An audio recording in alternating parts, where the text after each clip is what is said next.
Now it's time for a business spotlight. This is the Adelaide Project. Hello and welcome to the Adelaide Project Business Spotlight, brought to you by podcastcity.com.au. If you're looking for a way to engage your audience with your amazing content, then you need to talk to them about managing, producing, recording, editing and videotaping and distributing your very own podcast. Just go to podcastcity.com.au. I'm Ron Fiedler and welcome to the Adelaide Project Business Spotlight, a podcast and radio program showcasing the very best of people, businesses, organisations and events right here in Adelaide and South Australia and showcasing them to the world. Today we have a special edition of the program as we have the privilege of introducing you to a remarkable individual who is dedicated to making a positive impact on our community. The Honourable Sarah Game MLC is our guest today and has been at the forefront of change from her groundbreaking election as the first One Nation member of the Parliament of South Australia to her passionate commitment to various causes. Her journey has been an inspiring run, rooted in a profound desire to create a better world for all. In a time when our society faces pressing issues, Miss Game's efforts are truly commendable. Her advocacy for disadvantaged children, farming communities, and the improvement of mental health services is a testament to her unwavering dedication to the well-being of her fellow South Australians. As we delve deeper into her story, you will learn about her diverse background from her career as a veterinarian where she cared for animals and their owners, to her experience as a teacher, working with children facing learning difficulties. Sarah's experiences abroad, particularly in the United Kingdom, have shaped her vision for a brighter future right here in South Australia. Moreover, her strong focus on raising education standards in our region and her dedication to creating a safe, secure and inclusive environment for students is nothing short of inspiring. But there's more. Miss Sarah Game's commitment extends to the critical issue of mental health, especially for men. She's set to host an International Men's Day event on November the 19th, 2023. During Men's Mental Health Week, highlighting the fact that 7 men in Australia tragically die by suicide every day. She emphasises the need to prioritise accessible walk-in systems for men's needs and is advocating for the government to establish a dedicated office for men. These are just a few facets of Sarah's journey, and her dedication to South Australia and its citizens is a shining example of public service. Her promise to work collaboratively while staying true to her values reflects her commitment to the people she represents. So join us today as we explore the remarkable story of the Honourable Sarah Game, member of the Legislative Council of South Australia, and gain insights to her aspirations for our community. It's an episode that promises to inspire and enlighten, reminding us all the positive changes is possible through unwavering dedication and vision. And now I'm pleased to welcome to the Adelaide Project Business Spotlight and Podcast City Radio, the Honourable Sarah Game MLC. Miss Game, welcome to the program and thanks for joining us. Thanks so much for having me. Look, it's absolutely a pleasure. I know how busy you are and we really appreciate you coming on to the show. So, Sarah, to start us off, could you please share with us and all of our listeners a bit about your background and the key moments that led you to decide to run for state politics here in South Australia? Well, I think my background demonstrates that I've always had a desire to make a meaningful contribution to the community. That's why I undertook a degree in veterinary science, which I completed at the University of Sydney, and that's been my primary career. I've worked as a veterinarian in New South Wales, in South Australia, and for 12 years overseas in the United Kingdom. But I also had a passion based on my own upbringing, really, and at school, and realising that I'd been an underachiever and I managed to turn that around. I also have always had a passion for children and young people and inspiring high expectations and achievement, particularly in children that have come from low socioeconomic backgrounds or have struggled with self-belief, because I identify with that a lot. And so the other important aspect of my background is working as a teacher overseas, which I primarily worked with high school students in year 10, 11 and 12 equivalent to really achieve, high aspirations. And so that's been really meaningful. So when I'm asked why I entered politics, for me, the opportunity arose to continue my ambition to keep contributing to the community in a positive way, but to broaden that. Yeah, look, that's absolutely fantastic because that's what we need. We need a new group of people in that have different visions and different ideas. We've seen to have, stand still. We've got this stalemate where old ideas are not working. Look, could you elaborate on your vision for our state and how you intend to make a positive impact on the lives of its residents?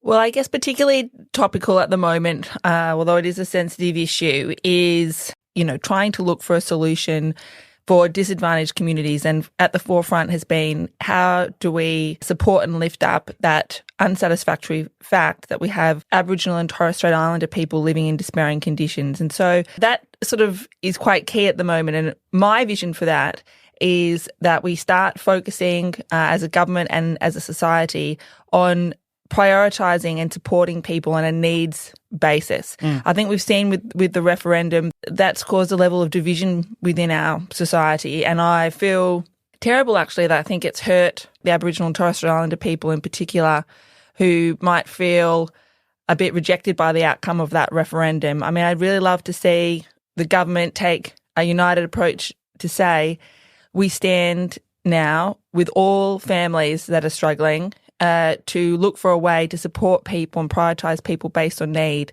and that we're going to move away from anything that appears divisive. And for me, there's a lot of support in the community for that. That would obviously target the Aboriginal and Torres Strait Islander people that are struggling, but it wouldn't ignore all the families that are not Aboriginal and Torres Strait Islander who are finding life really difficult as well.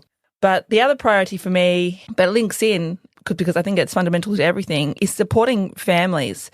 I think we've got a real problem at the moment with family breakdown that links with mental health as well, and the family court system, which lets a lot of people down. And so I've been in talks with the government about how do we find a way forward so that we can better support families to stay together. I'd like to see more money put at that early intervention stage. I think families are under a lot of pressure, and it's a contributing factor to families breaking down.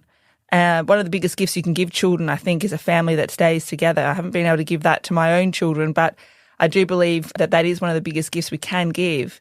And I certainly want to see us supporting people after family breakdown better. I'd like to see mandatory education, actually, for everyone that goes through a divorce, to explain that both parents are needed in that child's life wherever possible for the mental health and well-being of children.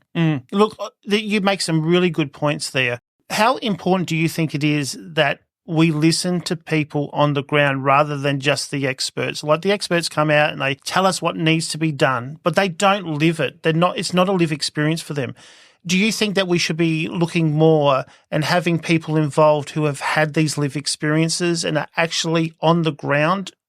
Yeah, absolutely. We need to be looking at that. I mean, that's why, and you touched on it a little bit earlier, but that's why I'd like to see more money spent on low barrier walk-in systems for mental health and wellbeing. So one of the best centres I've ever seen, which is running unsatisfactorily at 60% capacity, is the Urgent Mental Health Care Centre on Grenfell Street. Yes. And despite that being, I think, very, very well reviewed by everyone that's pretty much been there, we're still struggling to get the message out that it actually exists. So back to your lived experience. I mean, one of the aspects I really like about that centre is that when you go there, you're met by a clinician, but also someone with lived experience. And I think that's really important, because having that empathy, feeling that you're not judged, I think that's crucial to make a connection with somebody, to make any headway when you're suffering from a crisis. But I think particularly for men who are often the breadwinner, feeling the pressure of work, this idea that they're going to wait on the phone, ring up a GP, book an appointment, wait a couple of weeks, go and see someone at a time that's frankly really inconvenient. They're maybe going to have to miss work. That's going to put more pressure on them. Yeah. They just avoid that. And I really think we need to start moving towards accepting that. I think every major town needs to have these walk-in centres where people know they can just walk in off the street and get the help they need if they're at a crisis point. And actually, I think that's quite a big comfort to people just to know that they could do that. Yeah, look, I have to agree. We have a dedicated segment every week on one of our morning shows, which is David Moran from Mental Health Partners, where we speak about all the services that are available. And when I speak to people, they don't know about it. It's just for some reason that message of there is help there. Look, they say that you might have to wait 3-6 months, but that's not the case. The case is you can actually get help today. It's just that you need to know where to get that help from. Exactly. So I think that's the really upsetting thing here is that we've got this urgent mental health care centre on Grenfell Street running at 60% capacity. It's open 24/7. You don't need ID. You don't need a referral. You can just rock up there and be seen by someone with clinical experience and someone with lived experience. I've been there myself to visit. Yes. And it was a really welcoming environment. It's not at all like a hospital. And you know, you can sit, there's rooms for you to sit and relax either in a public space or private space after your appointment if you're not ready to go home. Yeah. And I think everyone needs to know about it. Oh, I 100% agree. And that's the thing. It's getting the message out there, and I think we need to do more so people know that there is support, that you've got someone to turn to. As we always say during that segment that I have with David Moran is that there's always someone that can listen, and we just need to let them know. Sarah, you talk also about helping Indigenous communities as well as non-Indigenous. Do you believe that we all experience the same sort of crisis in our life, just different ways and at different times? We can learn from both sides, can't we, from the Indigenous side and also from the non-Indigenous side, and make the services that are there to help people in crisis or cost of living or cultural. We can use that all together. I absolutely agree. I think you always need to adapt your approach depending on the individual that you're, dealing with or trying to assist. That makes sense perfectly. But I think that it's time to invest in, as I say, keeping families together, supporting families in disadvantage, really listening to all communities that are struggling. I mean, we have over 20,000 children living in poverty in this state, which is totally unsatisfactory. And I don't feel that we should be prioritising any child differently based on their background. Look, I have to agree 100%. I think that, all children need to have that education, they need to have that support, and most importantly, they just need to be treated as humans. Absolutely. Look, Sarah, another thing is that you represent a substantial segment of our population, often overlooked by the major parties and not really listened to. Could you share your insights on the challenges you're facing in making your voice heard in a crowded political landscape? How do you tackle, getting your legislation through and being considered by other parliamentarians? Well, I had to learn very quickly because I come from a professional working environment where you really are listened to based on the quality of your idea. And so very naively, I thought that would apply in the political scene as well. And so, but I learned within a week or two that actually if my vote wasn't needed, I wasn't really going to be listened to. And that was a really good thing because, of course, I wasn't going to take that at all. So I started building my community support and my media presence, which was difficult for me because some people might remember I didn't have really much of a media presence before I got elected. So I certainly wasn't someone that was that comfortable with being in the public.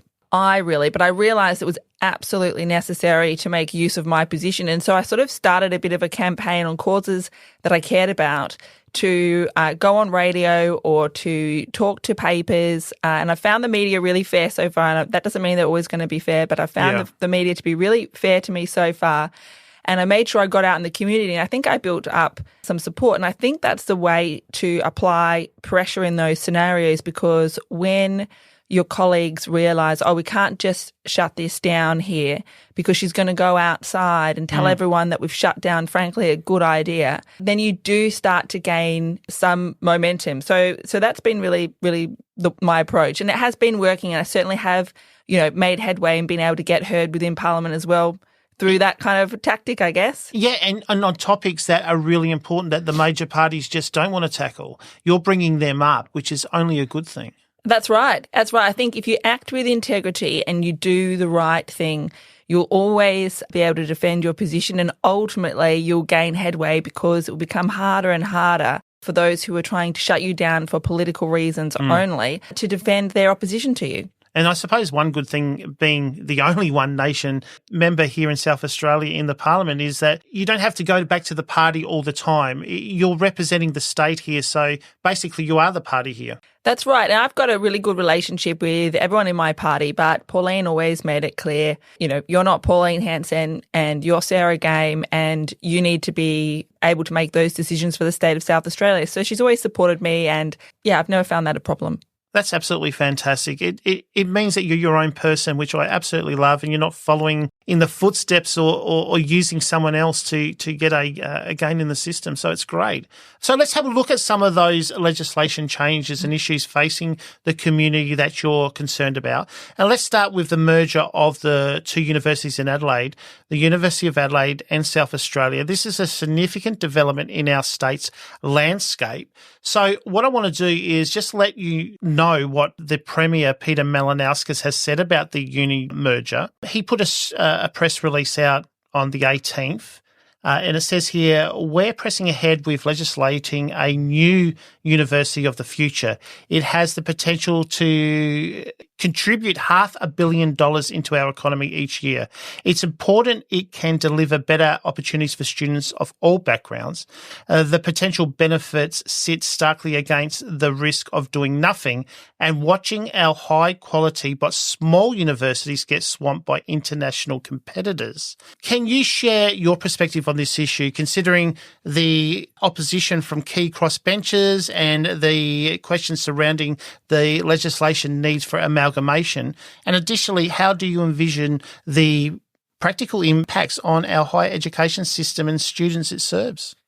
Well, I was on that committee to look at the pros and cons of the university merger, and I certainly had grave concerns at the beginning, as I know a lot of my constituents did. And I think those concerns were, one, about the level of investment that was being reported from the government into the university merger. That was difficult, I think, for a lot of people to hear that the government was going to commit all of this money to a university merger when we've got a cost of living crisis. And so I held that concern as well.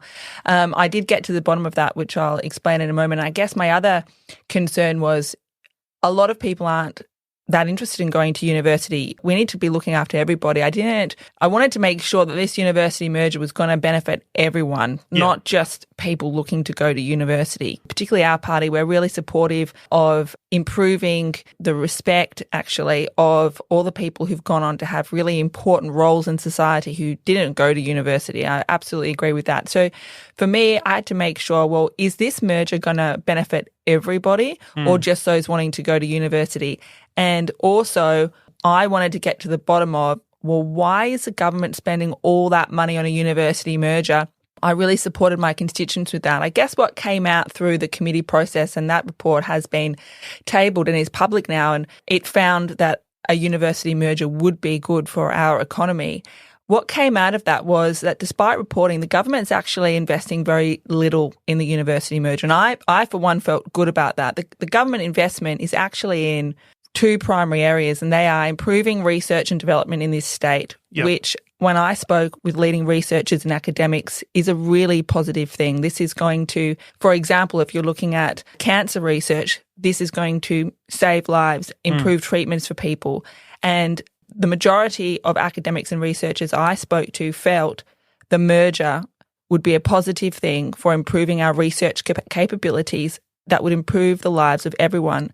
So that's one of the primary areas of investment for the government. The other area is actually in the South Australian people. So the big money that's being talked about, that money is for South Australian people, and really importantly, it's for South Australians who are from poor backgrounds or from rural backgrounds, to assist them to go to university if they want to. Yeah. So once I realised those two factors, I started to feel more open to it, and especially when I had the chair of the Productivity Commission come in and read through their report thoroughly as well, and I was convinced that this is a really positive step to give South Australia a good chance at improving our economic prosperity in the long run. Yes. And lifting up wages. And so for me, once I realised government investment was in the South Australian people,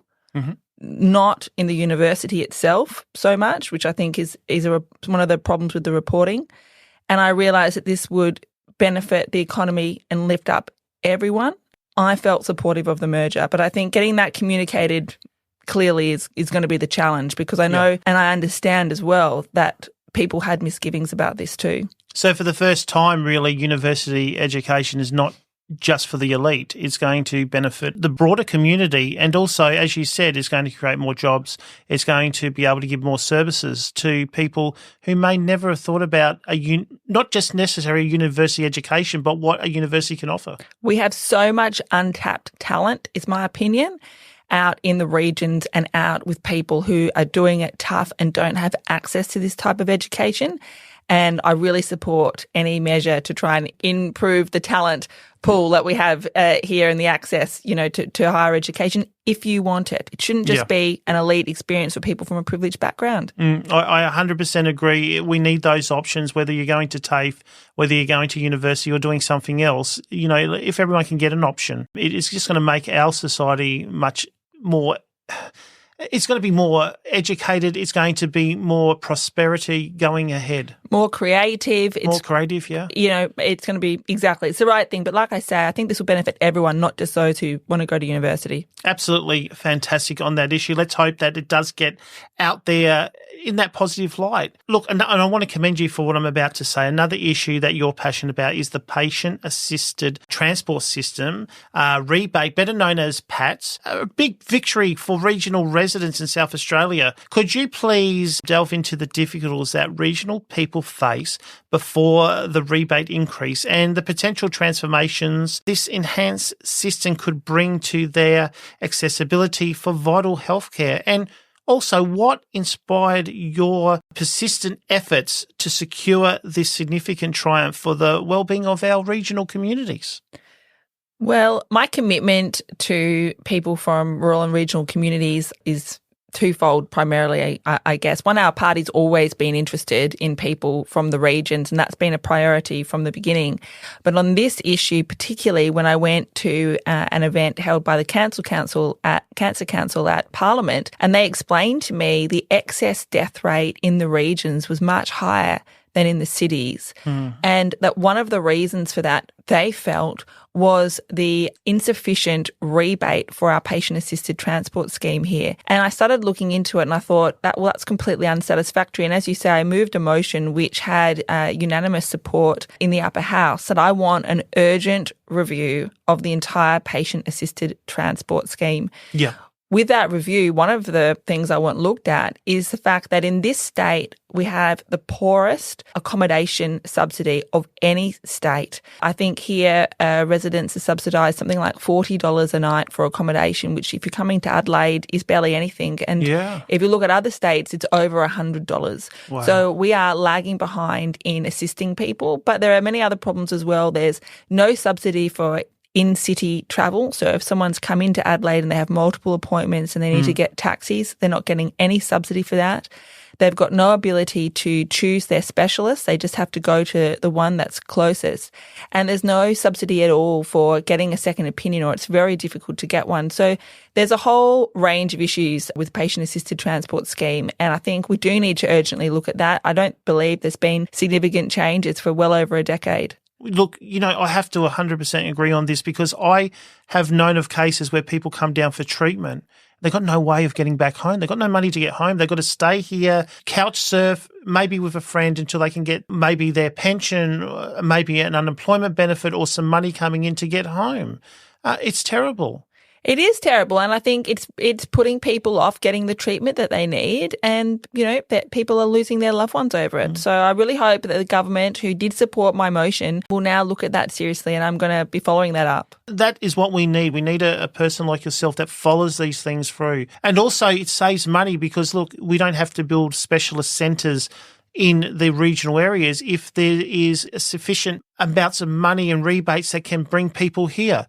I mean, we would love to have it it's in those areas, but sometimes it's not practical or there's just not enough people. But if we can bring them to get to the services and then take them back to where they live, it's only a good thing. That's right. Look, 100% happy that you're doing that. That's really going to help our rural community and also, the city community as well. Sarah, before we dive into your passion for men's health and for advocacy, let's touch on the topic of the state Indigenous voice to the Parliament. Given the recent people's rejection of the federal government's proposed constitutional change for recognition of a voice for the Aboriginal people in the federal Parliament, do you believe that the Malinowskis government should reconsider its proposed state Indigenous voice to Parliament? I understand that you have legislation pending on this issue. Could you please outline to the listeners One Nation's stance on this matter and how you aim to address the complex issues? We've already talked a little bit about it, but could you go into it, please? Well, One Nation believes that we should all be treated equally. So we certainly want Aboriginal and Torres Strait Islander people to have a voice. We want them to have the same voice as everybody else. I do have a piece of legislation which I'm hoping to gain the support of my Liberal colleagues, but really I need the Malinowskis government to be prepared to say, and I think they'd get respect actually from saying, we got it wrong and we're going to listen to the South Australian people and we're going to repeal the state-based voice, which is the effect of my legislation. You do then get asked, well, what's next? Then I do want to draw attention to the fact that I believe in real tangible solutions. I think about a year ago, I put forward a piece of legislation called the Children and Young Persons Visitor legislation, which was aimed specifically at ensuring that all young people who are living in residential care, which, you can only imagine how difficult it must be to not have the support of anyone in your life as a child, and you've ended up in residential care. We know that the abuse stories and that come out, about these children and keeping them safe. And this piece of legislation was aimed at ensuring that those children are checked on in those residential centres frequently enough to ensure their safety, which was one of the recommendations of a Royal Commission, and it was something that was highlighted to me by the previous Children and Young Persons Commissioner. Yeah. And that piece of legislation was very important to me. I read a story about an Aboriginal boy who was 13 who lost his life to suicide in state care. And he wrote a note, to his mother saying, I just want to be with you, Mum. And it really touched me deeply. And when I looked into that case and how long he'd been left in his residential facility without being checked on by an advocate, I felt really strongly about that. And I just want to draw the attention to the people who can't understand the no vote, that the government voted against my piece of legislation to improve the safety of all children in residential care, for which Aboriginal and Torres Strait Islanders are overrepresented. So when I get asked about this, my answer is we need to stop wasting money on campaigns that are divisive. Yes. We actually already know a lot of the problems, and Aboriginal and Torres Strait Islanders deserve, as does every disadvantaged and vulnerable person deserve, to stop the political games and start putting the money towards tangible outcomes for everybody in need. I have to agree there that I think sometimes we overstretch ourselves, where if we had the combined departments, they could look after everyone. Sometimes there might be not enough people in one section, but if we combined them, we'd have enough to spread over to help everyone. That's right. Yeah, I think this is a challenging issue, but look, let's face it, we're not going to solve this overnight. It's going to take some time. But what you're saying to me is it doesn't matter who you are, everyone should be protected and we should be working for everyone's interest. Absolutely, because lost within this debate is the acknowledgement that many Aboriginal and Torres Strait Islander people are doing well. They've survived a terrible history. They've done really well. They've got educated. They've got jobs and they're contributing in society, and that should be acknowledged. So we don't need to paint everyone with the same brush. We need to go and look after those who are still in disadvantaged communities. Yeah. But I think prioritising people and supporting people based on need is the way forward. I think you're right there. We need to make sure that everyone's needs are met, and it's a hard thing. So, look, good luck. I do hope that we can get the outcome that everyone needs on that one. Look, I have been told that you are holding a significant event on November 19th, 2023, focusing on men's well-being and the proposal for a dedicated minister for the Office of Men. The event will have some remarkable guests such as SANFL legend Zach Kirkwood and former RAF fighter pilot Jim Waverley. It promises to be an inspiring day. Could you let our listeners know more about this event and why is it that you're so passionate about men's health? Well, what's really fantastic about this event is it's actually just sold out. So that shows me that next year we're going to do an even bigger event. So I'm really proud actually that a month, out from the date, we sold out, which is amazing. It's been immediately positively received in the community actually by men and women. And my inspiration for the event really was, well, first of all, I'm obviously a mother to 3 children. I've got an 8-year-old son and 2 daughters, 7 and 5. And, I love all my children equally, but I want my son in particular to grow up in a society that respects and celebrates men as well. And when I got this position, I started getting invited to various events, and some of the most elaborate events I was invited to were those to celebrate International Women's Day. I went to a beautiful event at Adelaide Oval and a beautiful breakfast at the Governor's House. And I did question to myself, well, I wonder when International Men's Day is. To be honest, I didn't know when it was. And I didn't know either. And I realised, it's already gone. Yeah. And there wasn't a single invite or a single event in the state to celebrate it.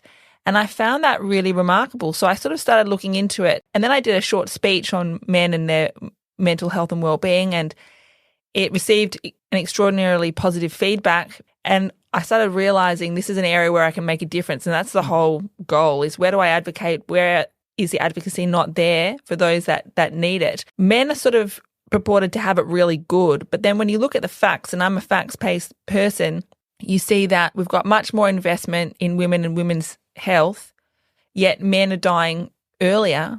They have less years of healthy life. They take their life more. They die more on our roads. They're responsible for the vast majority of workplace deaths. And you start questioning that myth that men just have it so good. And it's actually really unsatisfactory, I think, the culture that we've got towards men. And that's really important for women, because women need good men who live healthy lives and are not depressed, quite frankly. Your leader, Pauline Hanson, has been on this for a very long time, and not just the men's issue, but the whole family issue. And this brings it back to that men need to be a part of that family and not ostracised. And we see from the courts a lot of times that men are.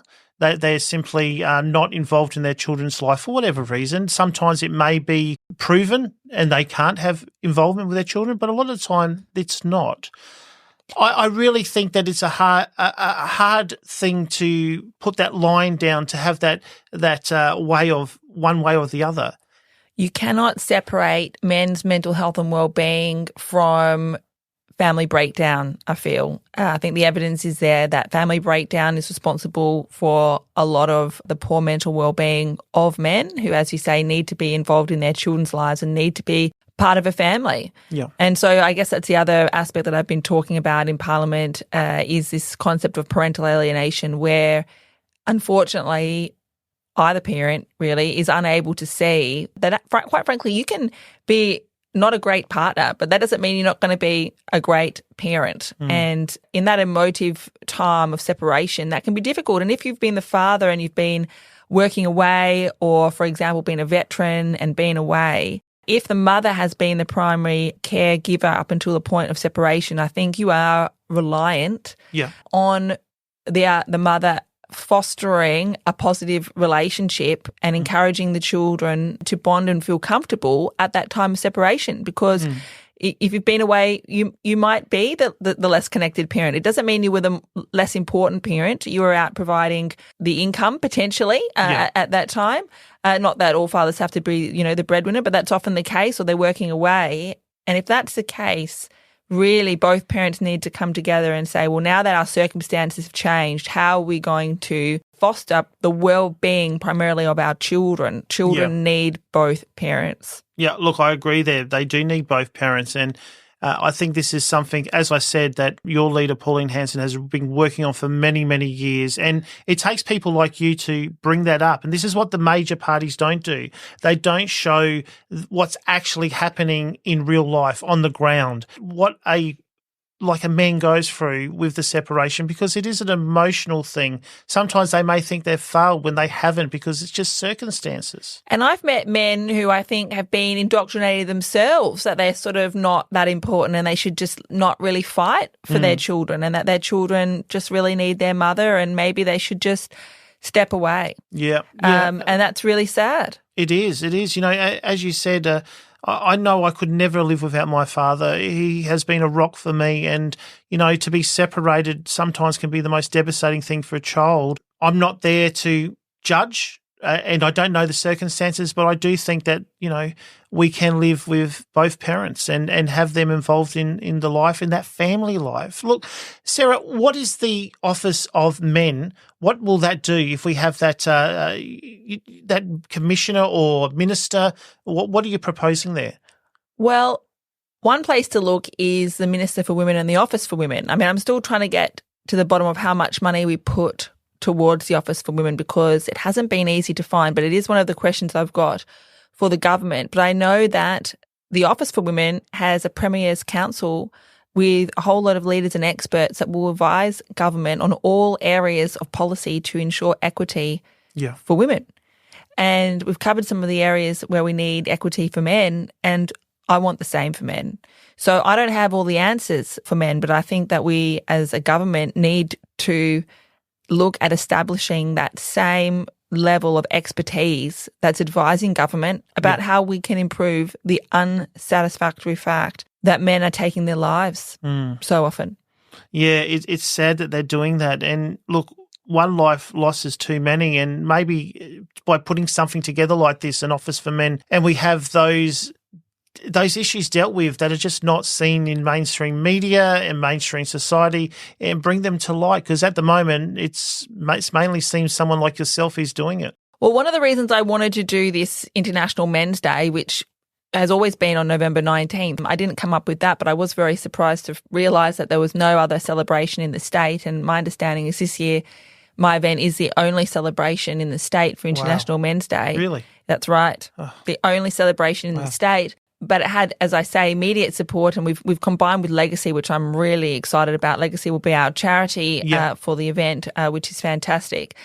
But I woke up in the night and I was just so frustrated about not getting the support from my parliamentary colleagues on my Minister for Men and Office for Men. And I just wanted to think, well, what can I do? And I guess that's where, back to your earlier question, you've got to think outside the box when you're a lone voice like mine in Parliament. And I just realised that's it. I'm going to organise this International Men's Day event. I'm not an event organiser, so it's been, new to me, but it's all coming together really well, and I can't wait for it. And I think it's just a small step to say, no, we're going to celebrate men as well. I love it. I love it. And look, it's sold out, this event, so there's no need for me to give out all the details of it. But when you have your next one or you have other events, please let us know so we can tell all our listeners. We'll put it on all our socials and also broadcast it on our internet radio as well. So, I really congratulate you on getting that sold out. Thank you so much. Look, Sarah, before we wrap up the program, I would like to ask you what your vision for a better South Australia is. Well, I think linking with the advocacy for mental health and wellbeing, I'd love to see a society in which people were less lonely. I think we've got a bit of a lonely society at the moment, and I've experienced that myself, as a separated parent, and for various other reasons felt lonely, and I've got less reason to be lonely than a lot of people. So, but I know how bad that feeling is when you're lonely, and so I'd love to see a more connected, more united society, greater respect for family unit, greater support for families to stay together, policies going forward from government that don't divide people but that unite people. Yeah. And I'd also like to see us celebrate our veterans more. So that's another area that I'm working on. My father is a Vietnam veteran, and I've always been an advocate for the veteran community. Something that we're going to be doing on our radio station is at 6:00 every night. We're just putting these together. We're going to have the Oath of Remembrance played. so that we can remember that, our veterans, men and women, fought for our country to where it is today. Absolutely. We need to be, I think, educating our children and having in our schools a greater respect for the service that they've paid. I mean, without that service, we wouldn't be enjoying the lives that we have today. Yeah, most definitely. Look, you're a change that we need. We need these topics to be brought to life, and you're doing that. Look, Sarah, thank you so much for coming onto the radio show and podcast. We really appreciate your time. I know how busy you are with everything that you're doing, being one person and not having that party here in South Australia in the Parliament. Everything's on you. That's right. It is. Look, I think in my position, I would never want to complain because I actually love this job and opportunity so much. And I think that we're highly privileged people, actually. And I'd love us to be renamed, actually, humble servants, of South Australia or something a little bit more fitting, because that's really what we are. And people are doing it really tough, actually. So we're very lucky. But that said, I do feel the burden in a good way that I really need to make the absolute most of the gift of this position and try and make an impact for the people that voted for our party and for others. Look, I really hope that our listeners have gained some great insights about you and you're passionate for helping South Australians lead a better life. But if our listeners wish to contact you, because you can contact your upper house member, not just your local member, how can they do that if they want to discuss anything that we've talked about today or they've got some issues they want to raise with you? Well, exactly. On all of my social media, so Sarah Game MLC, which I'm on Facebook, Instagram and Twitter, which I wasn't previously on, but I'm on now that I'm a member of Parliament trying to get my communication out there. You'll find our email address and our phone number, but also it will be on the Parliament website as well. We'd love to hear from people about their concerns so we can advocate for them better. And we're going to make sure that all that information of Sarah Game's contact details are on all of our social media. And also, if you're listening to the podcast, it will be in the show notes. Sarah, thank you so much for being on the program. We really appreciate it. Today has been a special edition of the Adelaide Project Business Spotlight radio show and podcast, and also on Podcast City Radio. We've been speaking with the One Nation Upper House member, the Honourable Sarah Game MLC, parliamentary member of the South Australian Parliament, a remarkable individual who is dedicated to making a positive impact on our community. So, Sarah, thank you so much. And look, we hope we get you back on the show some other time. Definitely. Thanks so much. This podcast has been brought to you by Podcast City. If you'd like more information about starting your very own podcast, from planning your podcast to recording, editing and distributing your own podcast to the world, just go to podcastcity.com.au. I'm Ron Fiedler for the Adelaide Project Business Spotlight. Until next time, bye for now.